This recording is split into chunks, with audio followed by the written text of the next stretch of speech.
media strategy. Now, this is a massive topic. There's no way I could possibly cover it in half an hour. So it's going to be quite a basic introduction to the main things you should be thinking about to build your presence on social media in a strategic and effective way. So, we're going to go straight into that. Is it on here? Yes, fantastic. So, social media strategy.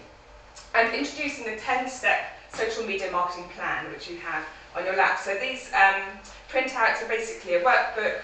The talk I'm about to do walks you through the workbook. What I want you to do is make sure that you go away from this talk and spend a little bit of time thinking about all of these steps, because I promise you that a little bit of investment of time now in the real sort of nitty-gritty, the strategy of what you're doing, will pay huge dividends and save you masses of time and resource when you come to actually putting those little posts out there.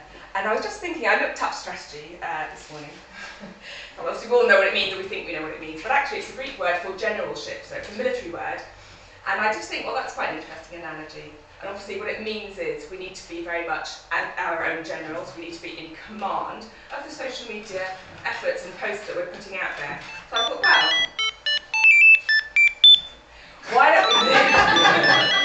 why don't we think about all of our social media posts as little soldiers? I just think it's quite a nice idea.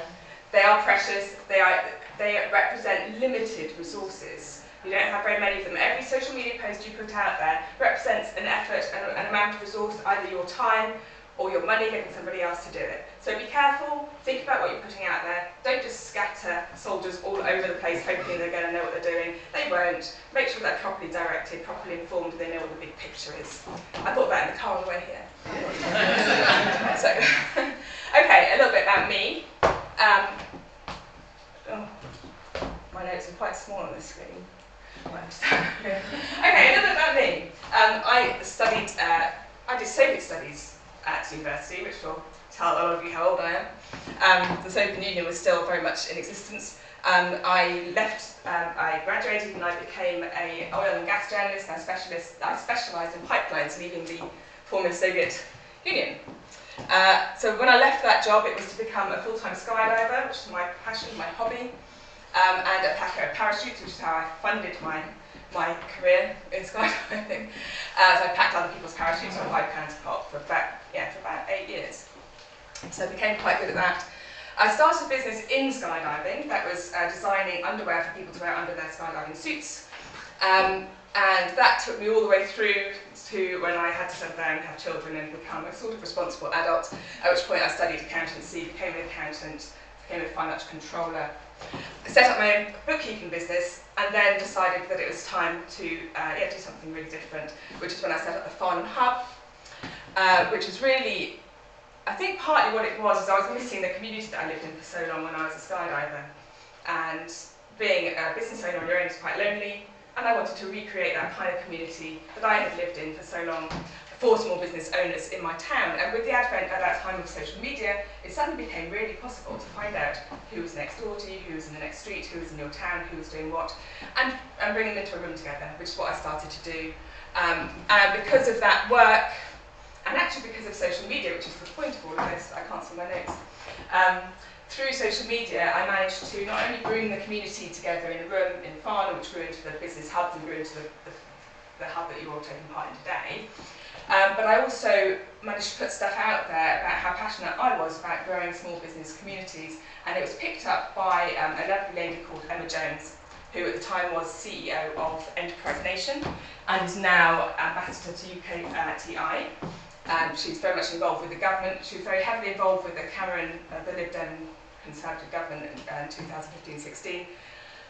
And part of all that picture of me standing in front of number 10 was I was invited by her, because of my social media output, to go to number 10 and talk to the Cameron government about what I thought how I thought small businesses like yours should be supported. So that's really just an illustration of the power of social media. So if you're putting the right things out there, you get seen by the right people, hopefully you may just get a lucky break. Because of that, I got headhunted or spotted by the people that were setting up the Whitehill Board of Regeneration, so just to bring this all full circle. They were looking for somebody who could champion small business in this area, and because of the work I was doing with Emma Jones, they asked me to come and help them. And because of that, we are all here today. So just a little story about how social media might work to do something really extraordinary in your business if you do it right. Having said that, I stand here in front of you, like all of you in front of me. I do some social media, I do some of it reasonably well. I'm really aware that mostly there's a lot of stuff out there that I could be doing, that I'm not doing, because I haven't got the time or the resource. And some of the stuff I am doing is okay, but some of it could be better.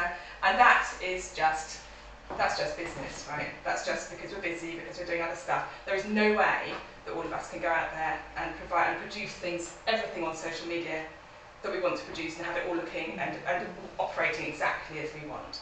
So in terms of my own personal brand on social media, it's okay. There's room for improvement. I'm sure all of you feel much the same. I don't know, does anybody feel they're doing social media strategy really, really well? No. Like they could be an example to others? In the room? No? Anybody feel like they're doing it just about okay? Stick your hands up. If you think you're doing it okay, there must be somebody. What is it? Anyone else? Gareth is doing it, you're definitely doing it okay. Stuart, you're doing it okay. Everybody else is really like this? Yeah. Okay. Well, a good place to start. So this is just a very basic run through 10 steps. And as I've said before, we're all very, very short of time, so we need to spend our time wisely, and we need to make sure our posts and little soldiers are properly targeted.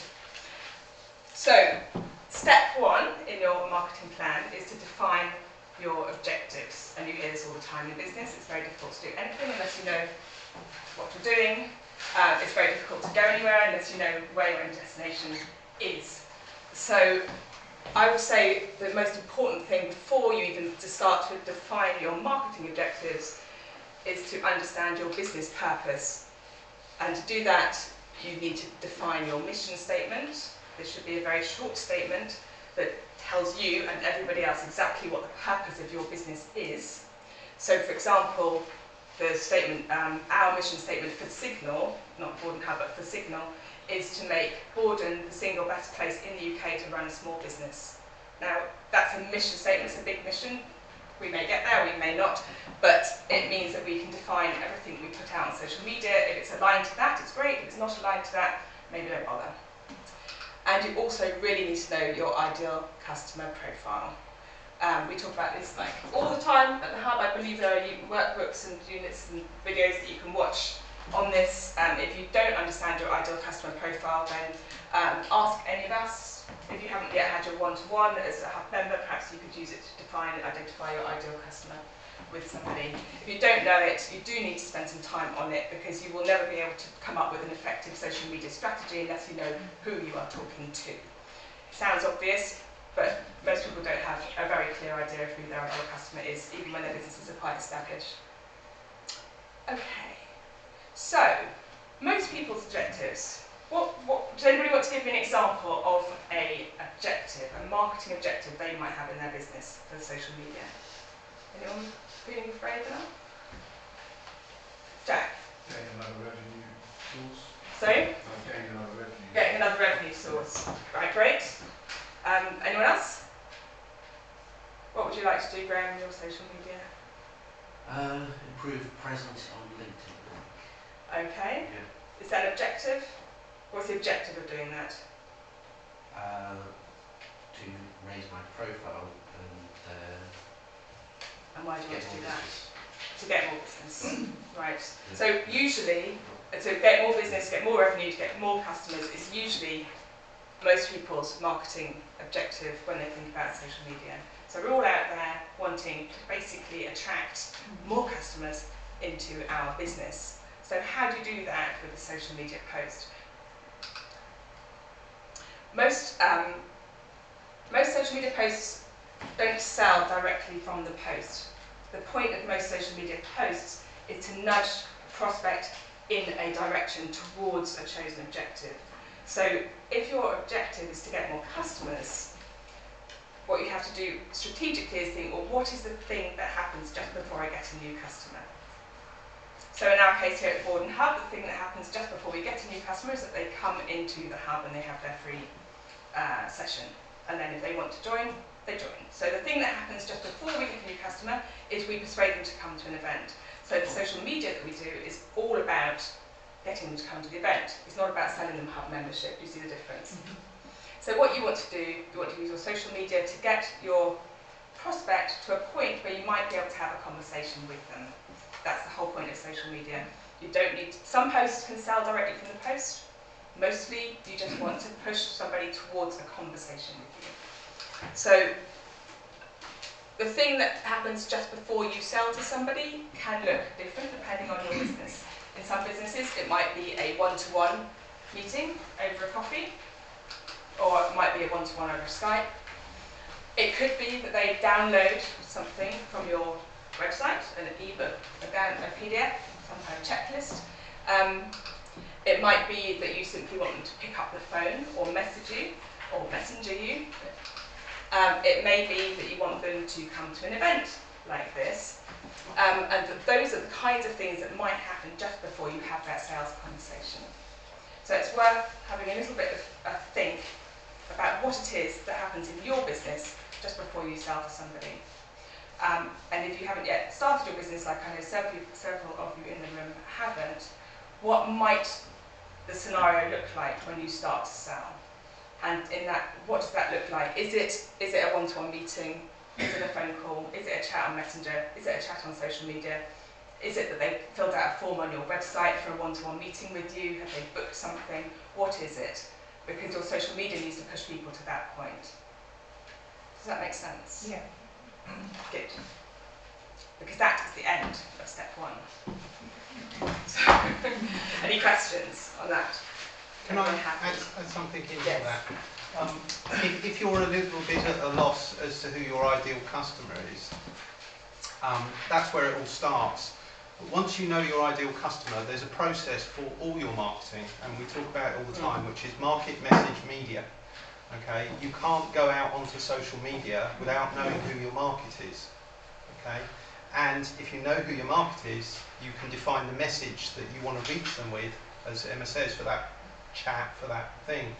So it's also interesting to add another end to that, which is milestones. What milestones does a customer go through on their way to becoming a customer? It's the journey. The isn't journey, it? yeah. And if you can identify the point at which that customer goes on their journey from not knowing about your product all the way through to becoming a raving ambassador for your product, at what point will they be on social media?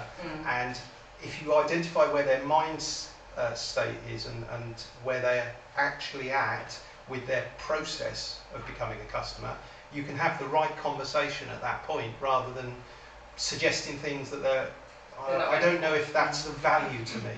So market, message, media and milestones will help you with your social media strategy. Sarah. So if you're saying that, so if my objective is to change directions and establish myself as an expert in my field, Yeah. and I'm nudging them towards something, it would be to secure a consultancy call of some sort. So you want That to, would be yes. anything. So where do they book that call with you?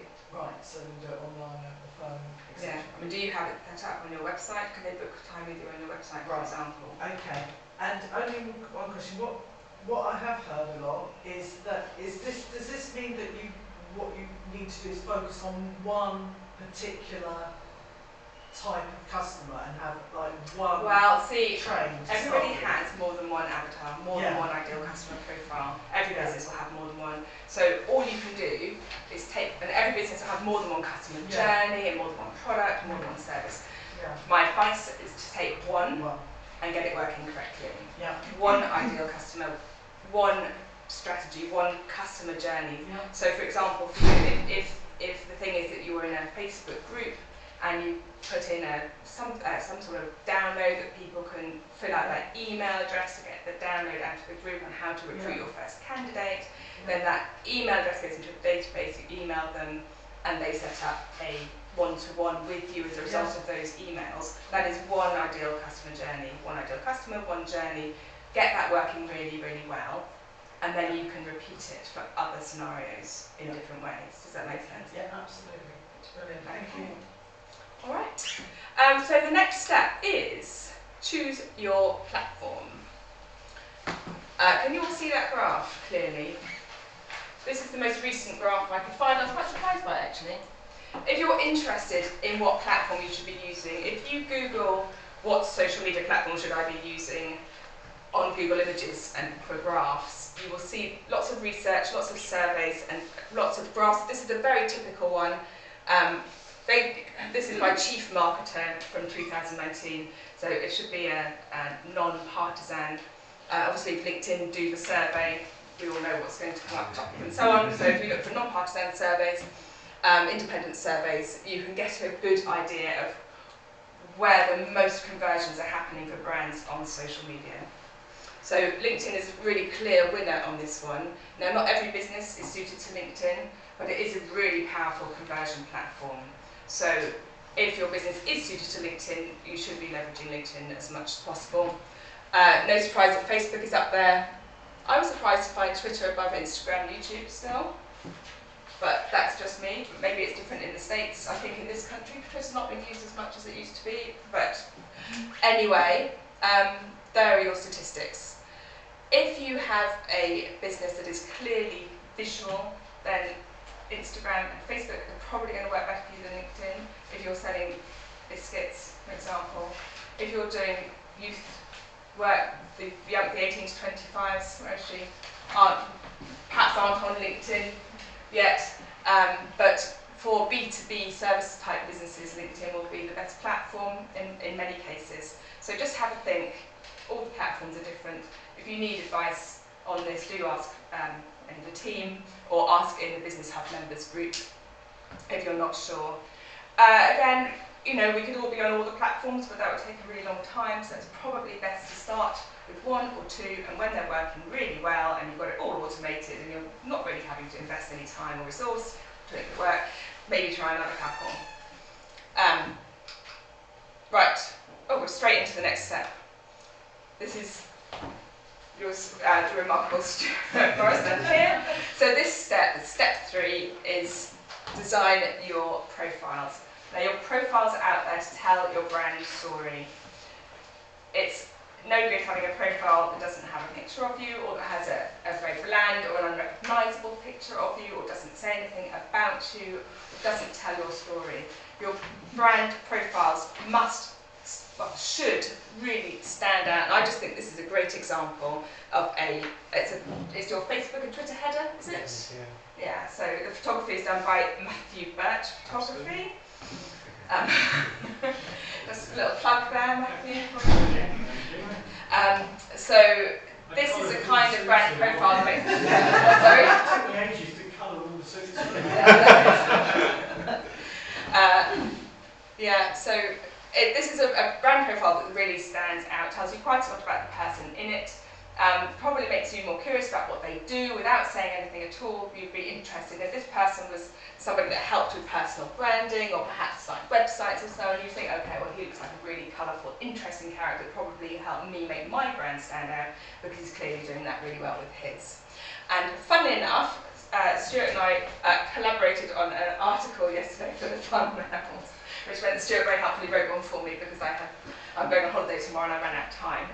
And we sent it off to Colin, editor-in-chief at the Herald Group, with Stuart's picture, and he immediately wrote back the day before deadline day and said, by the way, Stuart, I'd really like to write a feature on you. I think your suits are amazing. You've got a great personal brand. Can we do a feature on you in Living? So just saying, a photograph can work really, really well as part of your social media strategy. Having a great set of charactography type photographs can work really well. This is another one of Matt's. If you're not the owner of 25 Amazing Suits, which I'm not, you can still have quite interesting photographs done for you on social media. This is one that I did with Matt, where we just did a day in a studio with some different shaped whiteboards and different outfits doing silly things, and you can just use an online graphics tool. Charactography shoot. Packages available. Discount Hub members. Yeah, so I did a charactography shoot with Matt, as Stuart did. It is a really, really useful way. I didn't know you were going to be in the room, by the way. It is a really quick, easy way, reasonably affordable way to really uplift your brand. These whiteboards, you can just use an online graphic tool like Canva to very quickly type anything you like on the board, so you can use them again and again and again. I'm still using the ones I had done 3 years ago. You can see my hair is rather different. So yeah, they're evergreen effectively. They sit in your video library, you can use them over and over again. And I really recommend them for your profiles. That's on my Twitter profile, it's on one of my Facebooks as well. Obviously you can change it up, you can change it every 2 weeks if you want, you can change the text, use a different photo, or whatever. But quick and easy way to make your profile stand out and tell your story. The only other thing really say on profiles, and it's all in your handbook, is make sure they are properly filled out and that they are keyword rich. So if you're in wealth management, make sure it says wealth management. If you're in recruitment, make sure it says recruitment. If you're an architect, make sure it says you're an architect. Really obvious, but people do search on social media, and it's very difficult to be found if you're not filling out all of your information and making sure that it tells your story correctly with the correct keywords. Okay. Step 4 is boost your followers and boost engagement. No, it doesn't matter how many beautiful posts you're putting out there if you don't have any followers, and if you don't have the right kind of followers, it just won't work.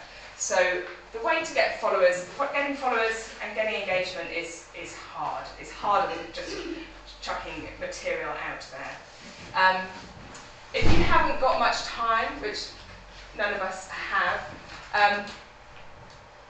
the quickest way to do this is to go online and just engage with other people's content. It's much quicker than creating your own content.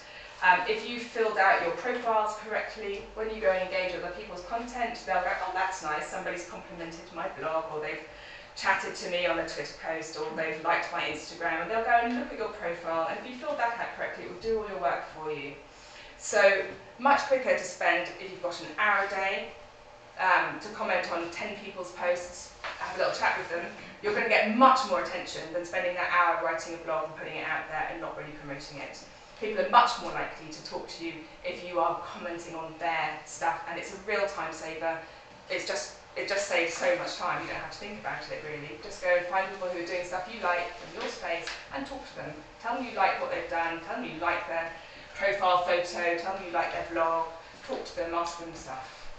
It's really simple and it really works, and it's time saving. Just a quick tip as well is with this social media can really drain time, and we all know that, right? You can lose hours on Facebook not doing what you're supposed to be doing, and I recommend setting an hour. How much time are you budgeting for social media? Is it 4 hours a week? Is it 1 hour a day? If it is, set a timer and decide what you're going to do with that hour in advance. You know, it's basic time management, but if that hour is going to be spent commenting on 10 blogs done by other people who you want to be noticed by, that's quite a good way to spend an hour. If the hour is going to be spent researching a LinkedIn post that you never write, which is me, that's a waste of time. So, just telling myself, as well as everybody else in the room, that's a complete waste of time. So, what are you going to talk about? This is step 5. You need to find good content. And when you are creating your own content, I thought it was quite a good little exercise that Stuart did this morning, because what do we all like about summer? There's a lot of food for social media in there, a lot of content that you could post if that's what you like about summer. Say what you like about summer, put it out on your social media posts, ask other people what they like about summer, show your pictures of yourself enjoying your summer. Talk about summer, British people love to talk about summer. Other topics you can talk about, especially if you can relate them back to your own brand. Obviously the Women's World Cup, who watched the match last night? Yay! Well, didn't they do well? Just a good match. So yeah, you can talk about that stuff on social media. It will, if it's what your customers are also thinking about and talking about, it will, even if it's not entirely specifically relevant, it will warm your prospects to you. So it will give that impression that you are somebody like them, and they're more likely to want to chat to you. Obviously, these are other popular topics at the moment on social media. If you like fast cars, what do you eat for breakfast, politics, and always the cute animals.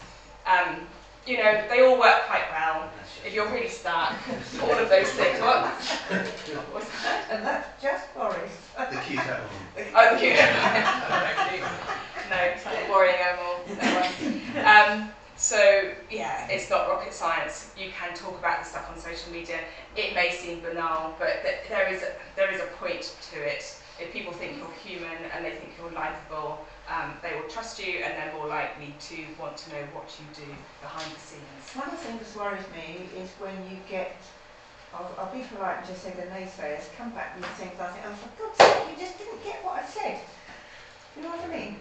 That is one of the problems with social media, isn't it? And there are elegant ways to get yourself out of those situations. Usually it's just like walk away, block them and don't speak to them again. Yeah. There's a fantastic little cartoon that I clipped out and it's pinned on my notice board in my eye line. Yeah. And there's a speech bubble off and it says, "Are you coming to bed, Barry?" And there's a guy hunched over a computer and it says, "No, somebody's wrong on the internet." Context. Okay, so when you've decided what things you might talk about, obviously you can also talk about what you do, but there's the 80-20 rule, which is like 80% of the time don't talk about what you're doing, and the other 20% of the time you can broadcast, talk about what you do, and you can blatantly sell. People will forgive you, it's not the only thing that you do. Sarah, did you have a question, Sarah? No, I was just going to say, when you go out on social media and you've got something to say, or you're going out there, just don't even think about anybody who's negative. You're always going to get, it's like Marmite, you're always going to get just completely, just forget about it. Know your brains. Are important, are the positive bits, and just, you've got to have a bit of a thick skin, because It can be somebody's hard. always going to have something to say. That's true. Jack. Kind of put in that article for Herald, we read last night, got a lot of comments and stuff, which is good. Oh, great. Stuff Yes. like that. The Bordon Herald, just to take up that point, we sponsor it. The Bordon Hub sponsors it for those who don't know, we sponsor it every week, and we're always looking for content. So if you have anything going on that you think might be interesting, what's going on in your business, not just what you sell, but anything that's of note and unusual that's happening in your business, let us know, and we will try and make some copy out of it. People who win Member of the Month automatically get, like Jack and David did, automatically get a nice article in the Herald. We got a sign on the front of our office, we got a photo of that, and that got lots of love as well. Okay. You write lots of love. It's all going well. Right, brilliant. So, and that you can post about that on social media. Obviously, you can take, if you are in the paper, you can take pictures of your articles, put that on social media. If you have any signs outside, you put pictures of that, put that on social media. All of that works. Any behind the scenes stuff.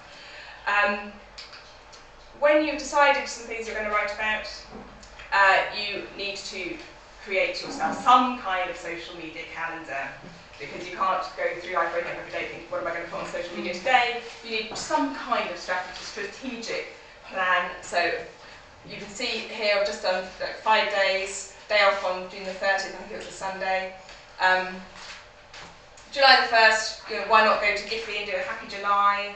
July the 2nd, I just looked this up, it happened to be World UFO Day. UFO Day, hashtag UFO Day. So I don't know, maybe some of you can come up with something relevant around that. Wednesday, Hump Day. Did notice on Bordon Builders, we had a Hump Day video go out this morning on the Bordon Builders Network, which is one of our Facebook groups. Yes, you can always Hump Day. You get Wednesdays and I can't Wednesdays. remember now. I don't know. Hump Day is Wednesday. It's Wednesday. Hump Day is Wednesday. When you're grumpy and humpy. Yeah, well, Hump Day is Wednesday because it's like the hump of the week, so it's like Monday, Tuesday, Wednesday, Thursday, Friday, Saturday. Yeah, that's what Hump Day is. And if you Google it, there's an awful lot out there. That's what I'm saying. And in fact, there's a Hump Night at the Mulberry tonight, so I don't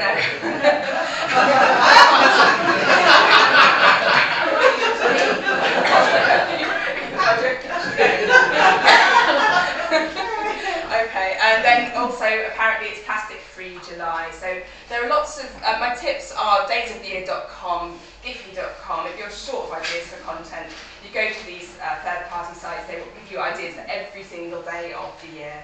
So just go there, have a look, and plug some stuff into a calendar so that you're not stuck wondering what to put out. Okay, find your hashtags is step number 7 in there. Hashtagify is the site to go to if you want to know what your hashtags are. You just put in your keywords and it will come up with the most popular hashtags and who's using them and all kinds of information around hashtags. And something else you can do, there's also one called Keyhole, which I have used in the past for Twitter, which is gives you, if you're using a hashtag, it will give you back data and insights on how that hashtag is being used. Only for Twitter, is that one? Keyhole is, I've only used it for Twitter. I imagine you can use it for Instagram as well, I don't know. And then Fiverr I put on there because for $5 somebody will go out and research all your hashtags for you and just give you a list. So if you really can't bother to do it, go to Fiverr, ask them, tell them what your business is, and they'll come back with a list of hashtags for you. Hashtags can be used on Twitter to join Twitter hours, Twitter parties. Does anybody do this? Not often. I know you have, Sarah. Twitter parties. So Oh, Surrey Chat, hashtag Hampshire Hour. So for all of you, Hampshire Hour is relevant. So it's on Tuesday nights at 8 o'clock on Twitter.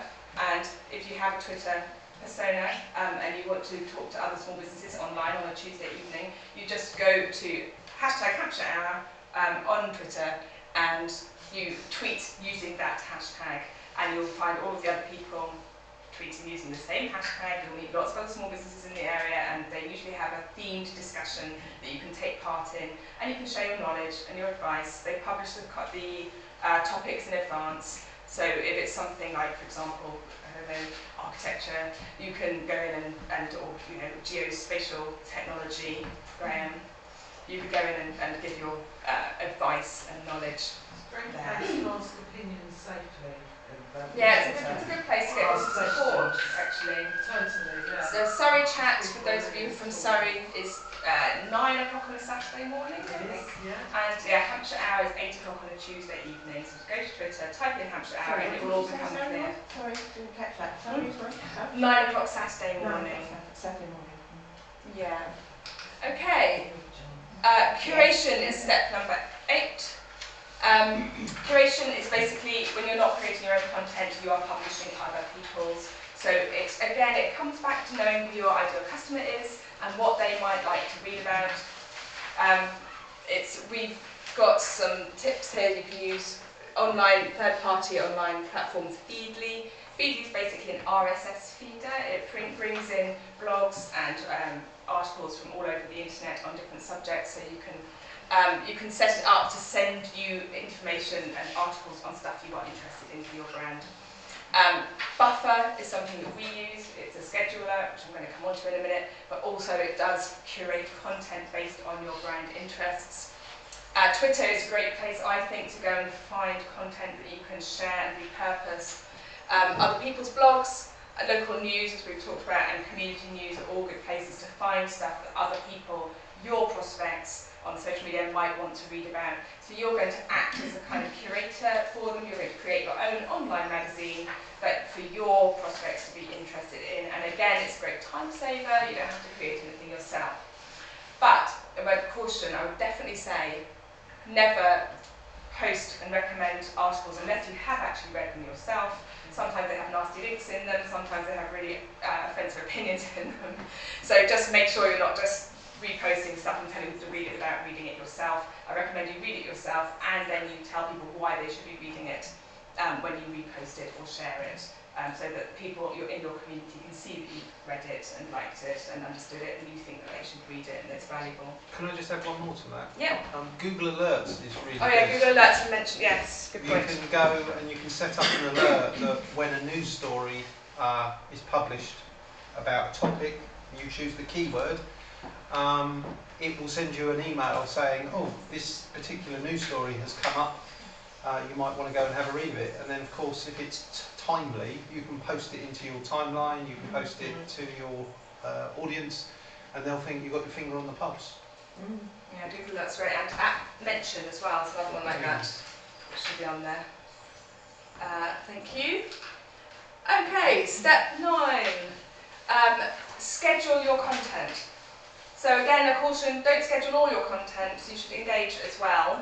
But you can use the Buffer, it's called Buffer app, and it's free in its most basic form, and you can schedule up to, we used to do about 10 posts. we have the paid form now, which does all kinds of exciting things. The other famous one is Hootsuite. Do you know if it's only for Twitter? No, for everything.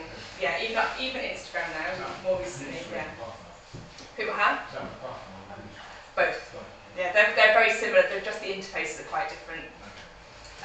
But they do similar things. So Buffer allows you to schedule, at the paid version you can schedule unlimited posts. It allows you to find out the times that your audience are most likely to read your posts. So I've been photographed from the left.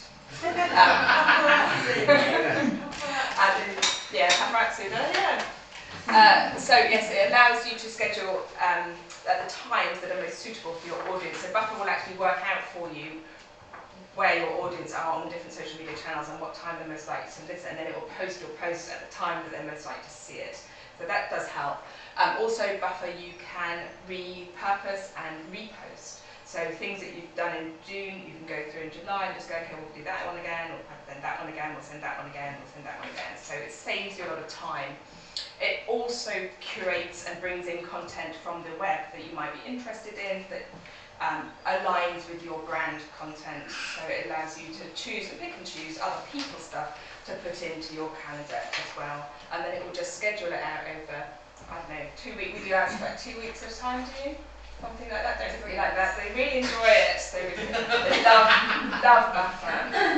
We do a lot. We've got Sizzling and the Hub and all of our events, and it all gets scheduled and in big sort of 2 week chunks. It is quite a big task that Claire and Gareth don't enjoy very much, but do it with great grace. Do you prefer Buffer to Hootsuite? Sorry? Do you prefer Buffer? I've always used Buffer. Oh, I used Hootsuite at the beginning. I couldn't really say. You tend to get sick with one, don't you? Well, I've never heard of Buffer. I've only heard of Hootsuite. Yeah, Buffer's easy. It's much easier interface than Hootsuite. Yeah, much more straightforward. It's much more user friendly. Yeah. I found Hootsuite quite cloggy. Yeah, at the beginning I tried it. I didn't find it that straightforward for me, but some people swear by it. So horses for courses, I guess. But try both. Buffer is very, very user friendly though, isn't it? It's very, very easy. Yeah, just takes time. So yes, the top tip, it will curate content based on your audience's interests, which is very helpful. And lastly, we are at the end. Step 10 is there's no point in doing any of this unless, as in with everything in business, unless you are measuring what you're doing and understanding what has worked and what hasn't, which you cannot do unless you measure it. Now, lots of different ways of measuring your social media output and engagement. A lot of it you can do through the insights on the pages themselves. So Facebook has its own set of insights, so does Twitter, and so on. But I think, really, if you're going to do this seriously, and if you're going to properly develop a social media strategy, you must have Google Analytics properly set up with your website. You must have landing pages and thank you pages all set up on your website so that you can correctly track conversions. That probably sounds like, but you can give it to someone like Stuart to do. Very simple, isn't it, really? Well, yeah, relatively so. So it's a question of setting it up so that Google is correctly talking to all the pages on your website, and the pixels? Pixies, yeah, the pixies. Are set up to do their job correctly so that you can manage and monitor everything that is happening on social media. So I was just going to show you, this is an app that I used when I was using Mac. So if you have Mac or iOS, you can get an app called Gadget, G-A-G-E-T. So it's capital G, capital A, small g-E-T. And it is an app that massively simplifies the data that Google Analytics provides. So you can just have it on your iPhone and it gives you a lovely dashboard that's so much easier to read than Google Analytics. That's just my little tip to you. It's not available on PC, but the Analytics, what do we use for that, Gareth? There's just an Analytics app that just goes onto Android, isn't there? Yes, which you have. But anyway, so both of those things, it's worth getting the app, it's just much easier to read. But I was just going to show you a page from our Google Analytics. So it's probably quite small. Do I have a pointer on here? Oh! Okay. So basically, it lists down here all of the data that you might want to find, and then if you go to channels, it will tell you how many people came to your website through search, through socials, direct, through paid search, through your display advertising if you're doing any, through email and through referral. If you then drill down onto social, it will divide that up into social media platforms, so you'll see how many people came from Facebook, how many from Twitter, how many from Instagram. So it will give you an idea. You can go down even further, you find out what landing page they went to, where they came in, where they left, how long they stayed there, what videos they watched, etc, etc, etc. But it does give you a real insight onto which elements of your social media strategy are working and which aren't. It will also, yeah, it will just tell you if your website's working as well. So if you do want to have all that set up, you can talk to you, can Yeah. It's a one-off job to have it all set up, and then you can just monitor it yourself. And that, I believe, is it. So just to go back to step 1, strategic posting. Remember your little soldiers. Post with the result you want in mind. Make sure your soldiers will know what they're up to, and remember what you're trying to get people to do with your social media posts. You're not necessarily selling. You are just nudging them to somewhere where you can have a sales conversation with them. That is the job of social media, and that's all you really need to think about. And finally, always remember your call to action. On every post there should be some call to action, or maybe not every post, but most of them, to direct people to the thing, whatever it is that you want them to do. So that is it. Thank you very much. Those were 10 steps. You've got the workbook, and it's 2 minutes to 11, and it's time for a break. Perfect timing. Great start there. Social media success with Emma giving us some introductory into social media strategy. I want to get into video because video is one of the biggest trends online, and it is one of the least used by small businesses specifically. The barriers to it are quite high. Yeah, you've got to get over yourself because you're going to hear and you're going to see yourself like never before. So you've got to get comfy with that. Yeah, it's not a bathroom mirror anymore with you and a hairbrush.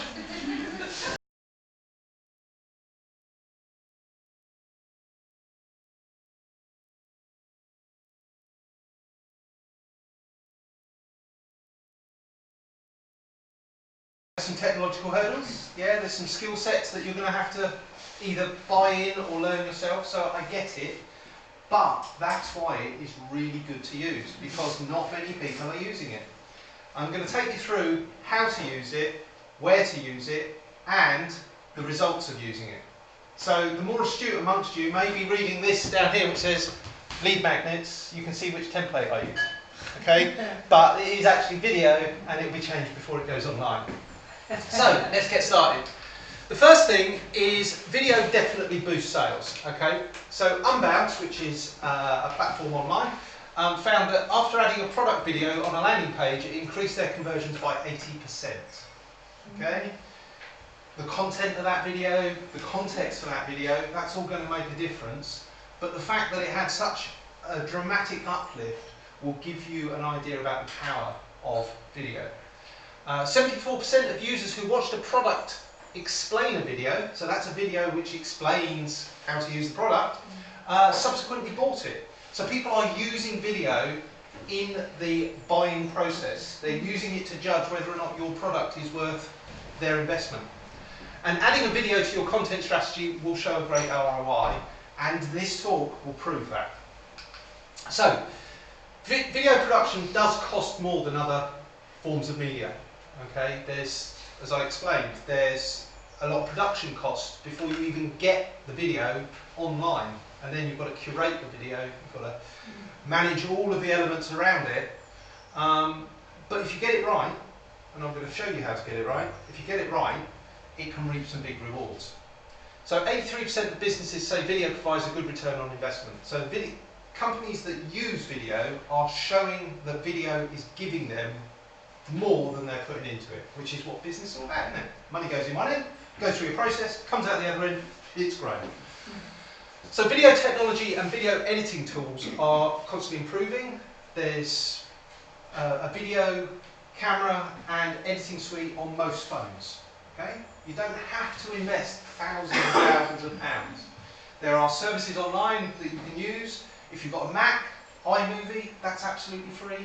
It's even got some of the templates in place, so you can just chuck in the stuff and it come out the other end having gone through their template in process. So you don't need much in the way of investment, and a good smartphone will see you through. You just buy a tripod and get started. You know, we're doing video here, and we're using basically a webcam. Okay, so it doesn't have to be high quality production video equipment. It just needs to be good enough. And I was going to sound like I'm boasting, but when I used to be in TV and radio, one of the rules that we were given all the time was make sure the audio is better than the video. Yeah? Because people will listen to a bad presentation if they can hear it, but they're not going to watch the crystal sharp 4K image if they can't hear what you're saying. Yeah? So always make sure that you invest in a good microphone that you can clip on your lapel so you get the closeness and it goes to your phone or external recording device. But a smartphone will do. Okay, you don't have to go out and spend money, but if you are going to go and spend money, there are loads of resources online where for your budget they will tell you what you can afford. But for my own personal setup, I spent about £600. I got camera, I got lights, I got tripod, I got all the memory cards I needed, and that's what we use to produce all the trailer videos.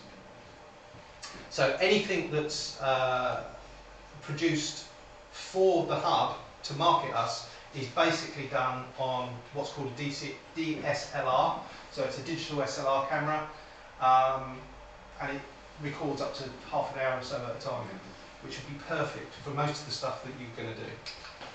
So they don't have to be perfect, it's the content that matters. Yeah? People are tuning in to get your expertise. That's why they're tuning in. You look at 90–95% of the videos on YouTube are really badly produced. You know, from a broadcast standards quality viewpoint, that the high-end YouTubers, they put in a lot of effort, they get the lighting right, and there's lots of guides on YouTube for lighting and camera setup and audio setup. And you know, just a quick search around YouTube is going to give you some insight into that. But most people are just getting their camera out and filming, and they're reaping the rewards of that. So you don't get into this kind of like, it's got to be perfect. No, perfectly acceptable is perfectly good. Okay? So research showed that users are mostly put off by videos that don't explain the service or product clearly enough. So it wasn't the quality or the length, it was, well, I still got to the end of this, I've wasted my time because I don't know what's going on. They didn't explain it clearly enough. So even if you feel like you're making a video that a child would watch and get bored, don't, because your customers don't know you, your service and your product as well as you do. So if it's a matter of showing the back side of it so that they can see the back of your product, or explaining that, yes, it comes in a box and we deliver it next day, that can all make the difference to a sale. Yeah? Cool. Low quality and poor design didn't matter nearly as much as useful content. Okay, so in this survey they said to people, you know, did the style, the design, all of that? No, that didn't matter. The content mattered. Yeah, and making sure that you get that content over is your goal. Right? And there's many a time where I will go to YouTube and look for an explainer video on how to do something, and all I'm interested in is the 35 seconds that showed me how to unclip that, or undo this, or undo that. And the amount of times the video will skip over the very bit that's like, oh yeah, but how do you do that bit? So it's really important, even if it seems like it's really dull, or really simple, or really obvious. Yeah, you're the skilled expert in your field. So take advantage of that. Show people, explain it to them, even if you feel like, oh my God, you know, I feel like I'm explaining this to simpletons. You are! And you've got to make sure the audio quality is good. I covered this before, but it really is a thing that good quality audio will save poor quality video, but vice versa isn't true. Yeah? Okay? And when I was writing for TV, another little you can always tell the comedy writers that had written for radio because the quality of their writing was better. Yeah? You don't have the visuals. You have to write so that the joke is funny, the visuals support the funny. And that was something that I learned very early on, that if you can write for radio, you can write for TV. Not saying that you have to write for radio or TV, I'm just saying that don't think that stunning visuals will save a bad idea or a bad script, because they won't, because people will get bored and they'll wander off. So here's some statistics.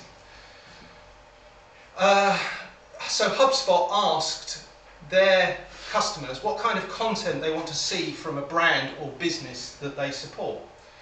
And overwhelmingly, 54% said video. Okay? PDFs to download and read later came way last, 17%. So all that time, effort and energy that you spend putting into your lead magnet to download, yeah, you could be making more out of your time by producing some videos that people can then give you an email address to watch. Yeah? So it's all about building trust. Okay? And you trust people you see. We trust people that we see on the TV and we see in the media all the time. We don't know them. And then we're all disappointed when they're human and they do something wrong. But the point is that we trusted them, and that trust was built vicariously through video. So content marketing is all about creating trust and creating long-term relationships. And you can do this really well with video. I get stopped in the street in Bordon. Oh, you're that guy on the computer. Am I? where have you been looking? But that kind of recognition comes really quickly when people can see you and they can hear you and they form an opinion about you, especially if it's fairly likeable and engaging.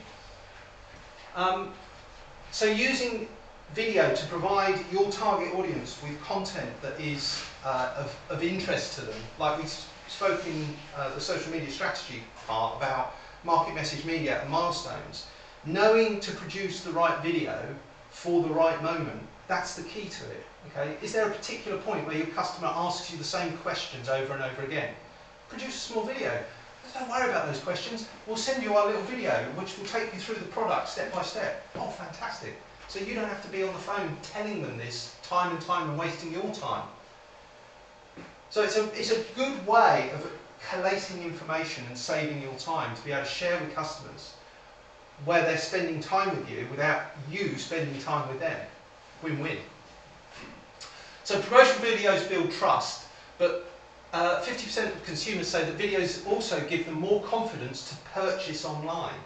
So if you've got just an online business, a video will increase the trust they have in making an investment in your product or service. Yeah? One of the things that you can do, which is really simple, is to record a thank you video. Okay? So if you're going to capture somebody's email address or you're going to sell something online, on the landing page, after they've made the purchase or they've given you their email address, thank you, little video. Hi, thanks for giving us your information. Really great. Hopefully, if you look in your inbox, you'll find our email. If you don't, give me a call and get you sorted. If there's anything I can help you with in the meantime, please, telephone number below. Thanks very much. 30 seconds. Yeah, of your time in a little video, upload it to YouTube, embed it on your thank you page on your website, and suddenly you have raised your game beyond the majority. How many people have seen the thank you video on the thank you page? No, rarely. So if you put it on yours and your customers see it, they're much more likely to go, oh, that was really nice. Took the time and trouble to do that. And it's so simple. Most people have got a camera phone. You could do it this afternoon. And that's the point. Do it without thinking about it, and it's done. If you obsess about it and think about it, it never gets done. Yeah? Google loves video. Okay? Google absolutely loves video. Since Google acquired YouTube, video has become really important to their algorithm. Companies that invest in video can supersede all of the other companies that have invested in SEO and trying to rank to the top of the search engine, because Google slots in the videos at the top. So find all of the companies that are doing really, really well in your industry, that are appearing for the search terms that you want to appear for, and record a video for every single one of those search terms and stick it on YouTube. Optimize the tags and the description. Yeah, it won't happen overnight, but you might be surprised to find that suddenly, boom, your video pops in at #1, because you're answering the very question that first written page answers, but you're doing it on video. Yeah? Don't just read out their article, obviously write your own version of that, share your knowledge, not theirs, but it's a very simple strategy, a very easy way, without having to think, oh God, you know, what do I do, how do I do it? Oh, you want to appear for the search term, what sort of search term would you want to appear for, Graham? Geospatial data license. Geospatial data licensing. I'm sure if you type that into Google, the exciting world of geospatial data licensing. You two could be #1 in geospatial data. But I'm sure if you go to Google and you type that in, there will be a #1. Okay? Would it be maps, mapping? It could be. Could be. Would that be one of your terms? In general? It is quite general, so this is the thing. But this is Yeah. Yeah. this is But you're right, what are people going to type in? Yeah. This is a simple example of taking a piece of information that's already there, seeing what Google is serving up as #1 and making your own version of it as a video. Yeah, anyone can do that. So that they allow, when you embed a video on your website, so Google looks at the length of time people spend on your page. So any page that they come to on your website, they're judging whether that page is relevant to the search intent. And intent is a really important word. Intent and relevance, those are the two things that Google are looking at. When the person is typing in a search term and they're coming to your page, the longer that they spend on that page, the more relevant that page is to the intent of whatever their search was. Okay? And if those two things overlap in a big way, you've got a much better chance of getting to the top of Google. So, research found that 25% more time was spent on a page with video on it. Because people are watching the video. More people will sit and they will watch a video, even if it's written out in long form underneath. If you record the video and then write it out or transcribe it, yeah, you give people both opportunities to either read it if they're a reader, or just sit there and watch it. But they're going to spend more time on your page. And Forrester Consulting did some in-depth research and found that you're 53 times more likely to show up on the front page of Google if you have a video on your website. Yeah? 53 times. So Google is obviously influenced by video. And businesses that are taking advantage of it are making out like bandits because everybody's going, that's really difficult to do. Oh, I look really rubbish on video. Oh, who'd want to hear me? We're seeing you in real life, and we can see you and come up and say hello. So we know what you look like, we know what you sound like, it's just that you don't think you look and sound like that. Get over yourselves. Because when you look at yourself on film, you're looking at it the wrong way round. You are, yeah, you are looking at a flipped image, so you all So look it's never you weird. that you look at. Absolutely. Yeah. So, the presence of video on a landing page leads to people spending 25% more time on that page. Okay? And that is a good signal to be sending Google, because it's saying that this page is relevant to my intent. Video appeals to mobile users. So 90% of consumers watch videos on their mobile.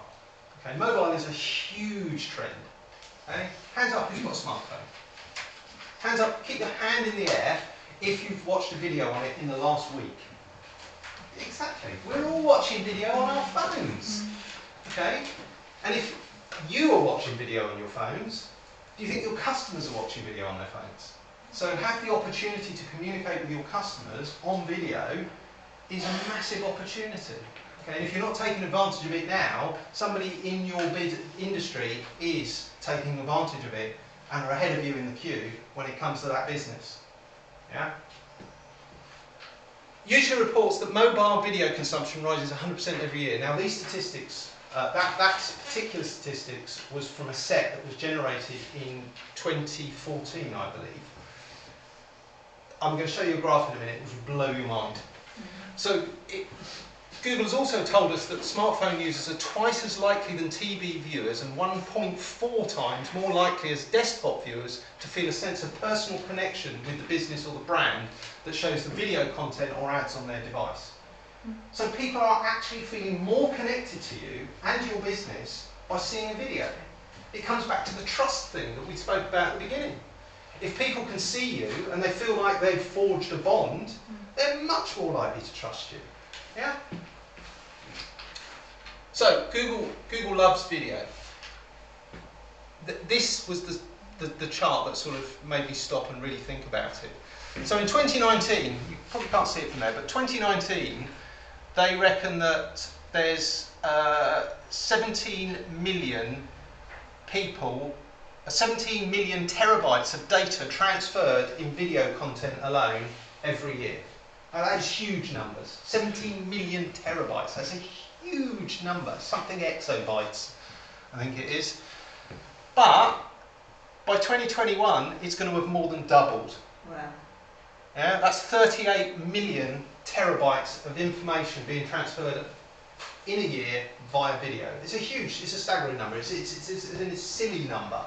But the point to it is, the trend to watch more and more video via the internet is only going one way. Like the smartphone use rose, video rose. The opportunity is now, not in 2 years' time, when the marketplace is already crowded. Yeah, you get into it now and you're kind of ahead of the hockey stick. Yeah, it starts out slow and then it shoots right up.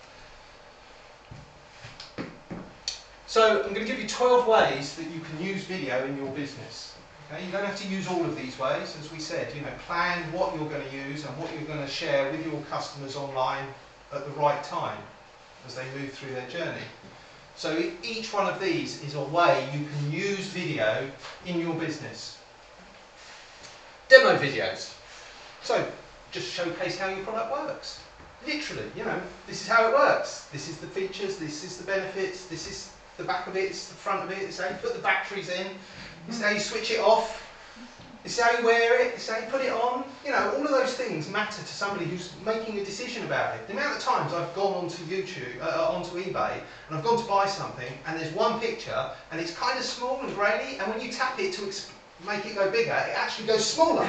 And you're like, what the? Is that the back or the front? But that's the point. You've got it in your hand. You know what it looks like, you know what it feels like, and you've got to communicate that to your customers. Yeah? Brand videos. Brand videos are great. So if you want to build awareness of your brand, you put out a brand video. A brand video can be anything. Yeah? It's a use case scenario. It's a trust building exercise. It's something that will engage with your target audience. It can be funny, it can be straight. Yeah? But it's just literally getting you in front of your target audience so that they go, oh yeah, there, those guys. Yeah. You might think of it as an advert. Now most small businesses don't think of themselves as brands and don't think about brand building in the same way as maybe a larger business might do. But you do have a brand, whether you like it or not. It's the impression that is left in the room after you leave. So if you make brand videos, you get a chance to make that impression with those people who never get in the room with you. So they're a good one to use. Event videos. So if you're putting on events, get a videographer along, get someone with a smartphone, roping a 12-year-old with a smartphone to just go around and just take a few photographs and videos with people. While they know it all. Yeah, whilst they know it all, yeah, harness a teenager whilst they know it all. And then put out a video. Look what you missed out on. Look what you could have come along to. Yeah? Even if it's just a montage of photographs with some music playing underneath it. I mean, most Macs do that with the press of a button. This folder, turn it into a video montage and upload it. My wife puts them together for the family on a blog. They're fantastic. I'm like, this is brilliant. Just one click, 20 videos, a little bit of music underneath it. It's great. So you can do that for your business. Expert interviews. So find influencers. God, that's a word, isn't it? Influencers. Find influencers in your industry that you can interview. Yeah, they don't have to be in the same room as you. Skype does perfect. You can record a split screen interview with Skype. It's the content that matters. Yeah, if you have the opportunity to speak to somebody in your industry that you think that your customers would find amazing, really interesting, go and interview them. Yeah, get a bit of their time, especially if they are an influencer, especially if they've got a bigger following, because when you put it out, all of those people will come and watch it, and then they'll find about your business. So it's a win-win. In fact, it's a win-win-win, because the influencer gets to go, I've got interviewed, here it is. Yeah? The expert doesn't have to be you. That's all I'm saying. Educational how-to videos. So this is a little bit like a demo video, but this might have a test at the end of it. You watch this video and then take this test and see how well you've done. And you can download our guide onto, you know, knowing more about this after you've taken the test. You know, there's some technological barriers to putting that on your website, but they're not difficult. It's not hard. It just needs doing and planning. Yeah. Explainer videos. Explainer videos are massive. Yes, you've all seen the little animated explainer video. Bob doesn't have a car. Bob went along to carsellers.com. Bob put in his details. Bob's driving Bob's wife is now driving a fantastic new car with a dent in it. What am I saying? My wife once dented the car and she said she hit a branch, and I said, what? A branch of Sainsbury's? Done. And she did. Went out in the car, put a dent in it. But that's what explain videos are. They explain how the customer is going to move through the process of owning, interacting with, or in some way using your product. Yeah, a use case scenario. Animated videos. Animation typically is more expensive than live action. Okay? But we're not talking Hollywood blockbuster here. There are many different services online. If you just type in animated explainer video, there are services online that you can literally put your script in and it will animate everything for you. There is a service called Content Samurai, known to CS as people who use it. And you literally write a script, you upload it to their service, and it turns it into a video. And it uses all stock-free images and video, and takes keywords out of your script and turns it into a video. And I produce these for my customers, and it takes me 30 minutes to write a script, 30 minutes to edit it, and they've got a nice video that they can embed on their website, which it even reads it for you. And the advances in AI voiceover, I was staggered when I heard it. I was like, that actually doesn't sound like robo voice. It blew me away. And it's easy, simple. It's more about the information in it than the production. We've given it a look and a style, but we've just basically used the template.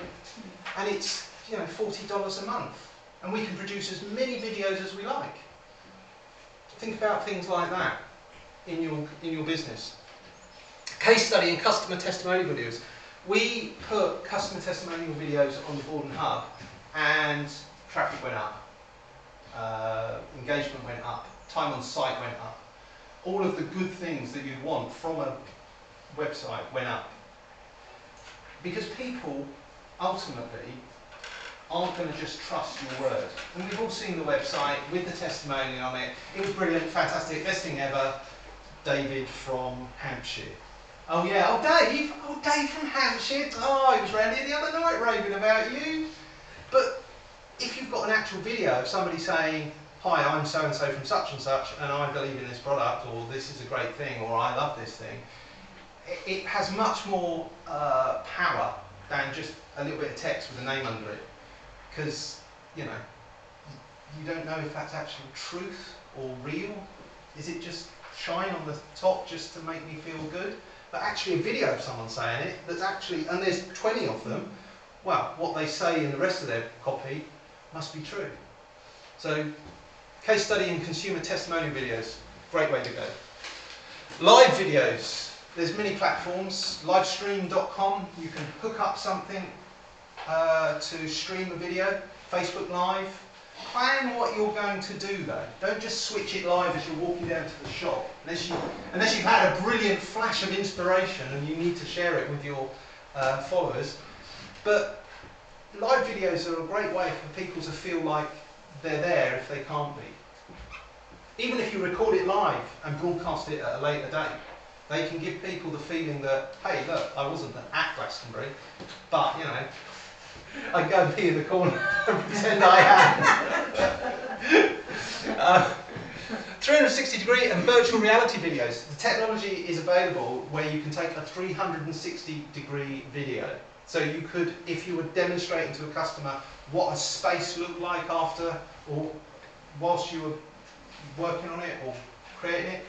I mean, for your playgrounds, oh, what a great thing. Here's a 360-degree view of one of our playgrounds. You know, you can walk around in it, they can spin it around. It'd be great for customers to do, for you to demonstrate your product to customers without them having to go to one of your, you know, you give them that experience. Augmented reality, that's perhaps slightly beyond most small businesses. It's a layer of reality over actual reality, which you look through glasses. So, you know, if we had it working here, and you're all on LinkedIn, the glasses might be picking up all your LinkedIn profiles and popping your names up as I look around the room, so I'd never forget a name again. But that's the future. But, you know, we're thinking about this, where we were 10 years ago, we didn't have basically computers in our pockets that could phone and record everything we did. And personalised messages, like I say, the thank you page, the really thank you for this. Or maybe record it, if you're selling a high value product, record a thank you video, stick the URL in a slip that goes in the box and send it to them. And there's, thanks very much, Steve, for buying the X, Y or Z. When you're next looking for X, Y, Z, think of us, and you know, we'll open your account and da da da da. It doesn't take much for you to put something together like that, especially if you recorded. I was once in a session where somebody was recording back-to-back thank you videos for all of the popular names in the English language. It was about 360, and it was just literally thank you such and such, and then it thank you to the next one, thank you, so that he could do it when somebody had typed in their name on a video as a thank you. Yeah. And it just like, whoa, that's, you know, all day saying thank you with a different name after it, and then did a few generic ones, you know. But what a great way to make somebody feel like, what the hell? He said thank you personally to me. And that's how it's done. 12 ways to use video. That's what we just covered. Yeah. Sorry, I'm just remembering, I put it at the end. 68% of customers would prefer watching an explainer video to solve a product, to solve a related problem with a product. So, your customers are out there and they want this stuff. Start thinking about putting video together, explaining how they can get more out of their business.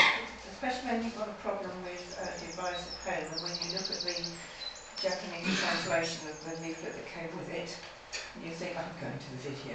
Yeah, I know what to do when I get to the video. absolutely. But if you are selling products, if you are actually selling real-world physical products, an explainer video showing you how it's used, how it's not used, things to look out for, things that you might not have thought about, is a great way to hand over the customer, hand to the customer after as the aftercare. So thanks very much for your business. Here's some useful videos for you afterwards. We're starting to put some videos together for all the people who take advantage of our 100% discount website offer at the moment, so that when we hand the website over to them, they don't constantly phone us up saying, how do you do? Yeah? Frequently asked questions. They log into their website and there's a video in the background, they click on it and they can watch the video. This is how you post, this is how you create a page, this is how you do this is how you do that. Saves us time, saves them effort. Nothing worse than picking up the phone and having someone trying to explain something to you down the phone, visually, that you're sitting in front of, and you're going, where's that thing, where's that thing? So yeah, so share your expertise online using videos in any one of those ways, and you will get more engagement. So there are 10 steps. If you're going to do video, like I say, you can just go out, if you're confident enough, and just bash it out. But when you're starting out, you're going to need to plan it a little bit. And this is a basic shooting 10-step process. So first of all, you plan your video. What is the use for the video? What is going to happen with the video? What are you going to use it for? Who's going to watch it? Yeah? Think about that before you get started. Then you script out your ideas. Now you don't have to write out a full script. If you want specific points covered, just make a note of those points and be natural as you read through those points and try and weave them together in a logical way. Yeah? You don't have to go away and learn a script. It always comes out stilted. Yeah? If you're not used to doing that, it's just going to be a really monotonous list of things I've got to read you back and remember at the same time. Most people can't walk and talk on camera. It's the ability of the camera to take away one of those facilities that is, it's amusing to watch.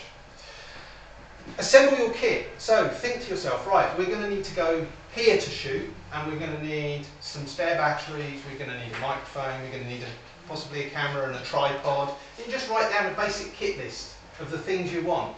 Yeah? The one thing that most people always forget, gaffer tape. Yeah? It's brilliant for loads of different reasons. Holding back a branch that's just in shot that you don't want there. Putting a line on the ground so that the talent can hit their mark. Yeah, you hear about hitting the mark. It is literally a mark on the ground. It's useful for a million different things. Gaffer tape. Highly recommend it. If you're going to be shooting indoors, set up your studio. Okay? Set up the lights. Do a test shot. Just you talking to yourself. And then go and have a look at it. Is the lighting right? Is the exposure right? Is the sound right? Prepare the talent. Okay, so it might not be you on camera. It might be your partner. It might be somebody, a professional you've hired in. Yeah, but you're going to need to brief them. You're going to need to tell them the reason behind the video, what you're expecting from them. Yeah, are you expecting intense gaze direct at the camera, or are you expecting the camera to track them and them to just be talking? Shoot for the edit. Now, shoot for the edit is, you will have a shot list. Okay, so when you are planning your video, you put together a shot list, and it will be like, right, so we're going to have an introduction, which will be a wide angle. I'm going to take an example of a video you might put together for a playground.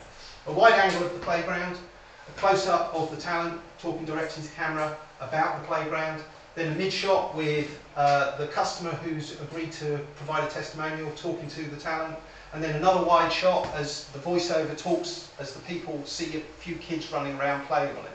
That might be just a really simple shot list. So you know you've got to get a straight to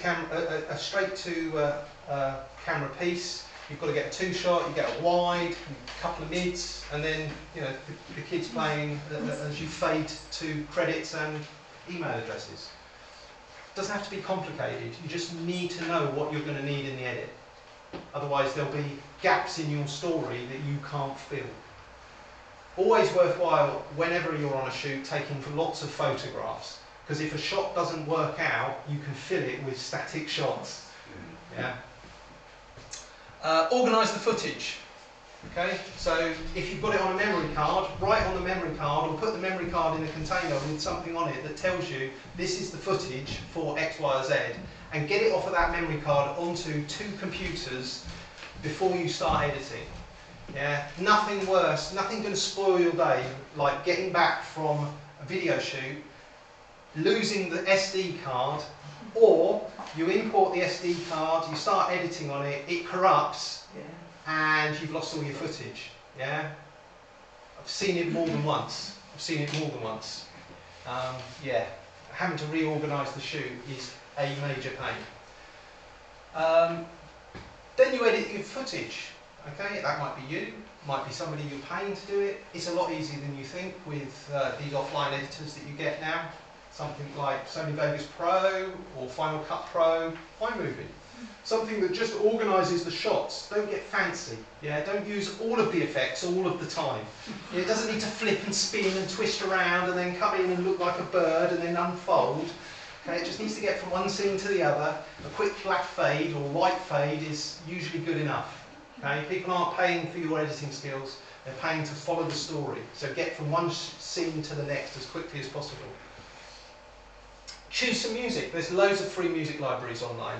YouTube itself offers a free library of music, and you can choose it by mood, by instrument, by genre. So if you want some happy rock music to introduce, you know, your playground video, it's there. But there are other places online which offer free and paid for solutions. So there's loads of resources online for this sort of stuff. And then you record a voiceover. Yeah, voiceover's always done last because it's going to be the last thing that you strike to it. So it can be timed to the exact video length. Yeah, there's nothing worse than having the perfect voiceover being 10 seconds too long for the video footage you've got. So you slightly slow it down and everybody looks like they're moving in slow motion, just so that you can fit the video. I've seen it all. And don't forget to tell a story, okay? Why should the person watch? Why should you continue to watch? Okay, it's not that you've grabbed my attention, it's that you've grabbed my interest, you've engaged me. You've got to remind people whilst they're watching why they're watching. Yeah, that's why in infomercials they constantly go back to why this product is being sold. It might seem like repetitive, but with infomercials specifically, people are dipping in and out. Yeah, but constantly reminding people in a long video that's like 10-15 minutes long, hey, you know, we're here with so-and-so and we're looking at blah blah, just a little reminder can really keep their engagement. And use a clear call to action. Okay, when your video ends, what do they do? What happens next? Is it bye-bye, we never speak again? Or is it please give us a call? Or is it go to this webpage for more information? Or to download our catalogue? Whatever it is, it should be there, stated audibly, so on the voice track, on the voiceover, and also what's called an end card. Something which gives visually, yeah, 85% of people on Facebook are watching video with no sound on. I know, I could stagger 85%. We're going to start putting subtitles on the videos. Absolutely. And don't be boring. Yeah, it's video. It's not saving the world. Next week there'll be another video. 30 seconds after they finish watching your video, they're watching another video. But don't be boring because you want to engage with people. So show your personality. Okay? The little short video trailers that we do, my only brief to myself is do not be boring. Give people something, it's a piece of information. Turn up at the hub next Wednesday for this. That's all I've got to say. But if I do it the same way every time, people tune out. What I want is, what kind of idiocy is he getting up to this week, the guy in the stupid suit? Yeah, that's all I've got in my head. So I've introduced my son, there's been dunking myself in a swimming pool, just because, you know, it's better than just standing there saying, come to the hub. But at least keeps people's engagement. So make your videos interesting. You know, show your product being dismantled. Show your product being used unorthodoxly. This is Will It Blend from BlendTech. If you've not seen them, go to YouTube. BlendTech. BlendTech. T-E-C. He blends all sorts of things. All sorts of things. Glow sticks. iPads. Seriously, they are hilarious. And he is just, I don't know whether this is a wig or not though. This is fascinating. Will his hair blend? But the point was they wanted to show that their blenders are the strongest in the industry, strongest available. Okay, so this is a use case scenario. But it's engaging, it's interesting, it's fun, and the videos are less than 5 minutes long. And it's just like, we've got this today, we've got blah, blah, blah, blah, blah. You know, when the new iPhone comes out, the new iPhone is da, da, da, da. Will it blend? We don't know. And they always blend. It always blends. It's always either a soupy mess or a dusty pile, or it's just fantastic. This BlendTech, B-L-E-N-D-T-E-C, BlendTech. Fantastic. What's his name? Oh, I can't remember his name. I'm really sorry. Can't remember his name. No, I thought you said it, that's all. No, That's all. a really fascinating background to this entire business, yeah? Just go to Wikipedia and read it up, it's fascinating. But a really simple and easy way of demonstrating your product is tough as bullets by blending some. He actually blended some. Go and have a look, it's hilarious. And extreme use cases. I couldn't find an extreme use picture, but using a mobility scooter on a dual carriageway, that's fairly hardcore, isn't it? I'm going out today, love, I might not be back. So fascinating. And used to destruction. Oh, not the Furby! Die, Furby! But people will watch this. There is the hydraulic press channel on YouTube. Fascinating. Or if you don't have a product to dismantle, use extremely or destroy, show you delivering your service in an unusual or interesting and engaging way. You know, dress up as a major cartoon character or something. Just do something stupid to get people's attention. Because who wants to watch a boring video? So be interesting, be fun, be engaging. Okay, last one. Brand your video. Not all videos need titles, they don't need credits, they don't need end cards. They can be useful. But remember to mention your website. Yeah, what happens next matters. Call to action. You don't want your video to go viral and for you to not have a watermark of your website address on it, or you mentioning your website address, and it gets 10 million views and nobody knows who's the guy in the weird suit. Yeah, and you don't want to be that guy. I tell you, it's not fun. So that's it. Yeah. 85% of video is watched without sound, so whatever you say or think, share your wisdom, add subtitles. We're adding subtitles. Yeah. And this is the proof that it works. And I'm going to whip through this quickly because I know we're a little bit out of time. But this is the proof that it works. We did a video for each one of these telling people to come to the hub.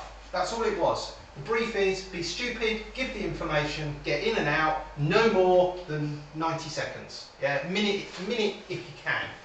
Okay? So, this is the Andy Tree effect, 9,216. He's very well known locally, so people will have engaged with that. But that was one of the reasons why we put him in the video. He didn't even say anything. He was just literally in the video, and I told him to shut up. Then we got Vanessa, wasn't in the video. Suzanne, not in the video. In fact, none of these people were in the video. But you can see, it's interesting that the guy from the local paper, he was the lowest. But this is the reach. This is how many people saw these videos. You know, what could happen in your business if you could get your video seen by 5,000 people? It doesn't have to reinvent your business. It's just got to underpin what you're doing and give you a few more leads. Yeah? And it don't have to be difficult. I batch out 4 videos in an afternoon, and that includes, well, no, it does not necessarily include all the editing, but it can batch out all the videos in an afternoon. That includes suit changes first year. Yeah, it does. Yeah. And I usually do it 2 or 3 times because it's unpredictable because we're not to a nailed script. So my son might not pull the fire extinguisher to go off in my face at quite the right time. But it's a business video. Why be boring? You could go out into the world and put a bit of joy in it. Go people. End of the hub. Thank you very much for watching. If you've got any questions, I'm around after.